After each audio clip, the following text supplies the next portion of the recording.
அவன் அங்கும் இங்கும் பார்ப்பான். யாரும் இல்லையே என்று நினைத்து சரி, சாட்சிகளை கொண்டு வாருங்கள் என்று கூறுவான். அப்போது மலக்குகள் அவனுடைய உறுப்புகளுக்கு கட்டளையிடுவார்கள். ஒவ்வொன்றும் அதனதன் செயல்களை பற்றி கூற ஆரம்பிக்கும். அப்போது அவன் பயந்து தன் குற்றங்களை ஏற்றுக்கொள்வான். இன்னும் பல பாவங்களும் இருக்கின்றனவே என்று கூறுவான். அப்போது அல்லாஹ் நல்லது, நாம் உன்னை மன்னித்து விட்டோம் என்று கூறுவான். இதன் காரணமாகவே மனிதன் தன்னுடைய உறுப்புகளால் நற்செயல்களை அதிகமாக செய்யுங்கள் என்று முகமது நபி ஸல்லல்லாஹு அலைஹி வஸல்லம் நமக்கு கூறினார்கள். இன்னும் விரல்களால் அதிகமாக தஸ்பீக்கை எண்ணுங்கள் என்று கட்டளையிட்டார்கள். மேலும் மஸ்ஜிதுக்கு அதிகமாக நடந்து செல்லுங்கள். ஏனெனில் காலடிகளின் அடையாளங்களும் சாட்சிகளாக கொண்டு வரப்படும் அந்த காலடிகளுக்கும் நன்மைகள் எழுதப்படுகின்றன என்று கூறினார்.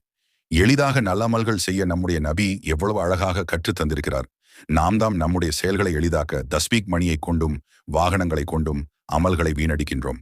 ஆதலால் நபி சொன்னபடி விரல்களாலும் கால்களாலும் நிறைய அமல்கள் செய்து சொர்க்கத்தில் நம் அனைவரும் சேர்வோமாக.